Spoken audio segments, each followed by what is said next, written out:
You didn't notice, did you? You didn't notice when you pretended to be asleep in the car just to have your mother carry you up to bed for the last time. You didn't notice when you ran to the door and yelled "Daddy's home" after work and he picked you up and spun you around for the last time. You didn't notice when the rain washed away your chalk drawings on the sidewalk and you never went back out there to color hopscotch again. You didn't notice that when you dried off after you danced in the rain and jumped in the puddles, you started caring about makeup and hair getting ruined and you never went back out. You didn't notice that you hung up those plastic play phones and never opened it again. You had a real one now and it was not a toy but an addiction. You didn't notice that you put on your shoes after playing in the ball pits and you never took them off again. You didn't notice when you ate ice cream for the last time without counting calories in your head. You didn't notice when you had your last fight with your sister about who got the passenger seat before you started arguing about who got to drive the car. You didn't notice when you stopped believing in Santa Claus as the magic of Christmas was replaced with material wish lists. You didn't notice when you stopped believing in a monster that lived under your bed as it started to come out in the reflection of your mirror. You didn't notice when you went to field day for the last time, when you got your last participation trophy, when you kicked your brother's seat during a road trip for the last time,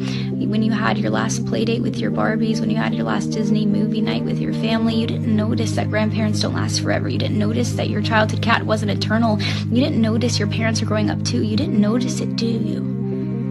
You didn't notice that you grew up, but you notice it now, don't you? You notice it every time you look in the mirror and you were shocked because your reflection doesn't look familiar. You look older, you look tired, you look like it's been centuries since you let your imagination run wild. You look like you don't even remember what it's like to be a child, and you notice that every time you look back at pictures and you notice how you were at the age that little you was always wishing for, and you notice how you never thought you would make it this far. Adulthood was as fantasy as the games you would play, but here you are, and you notice it now, don't you? The time goes by too fast.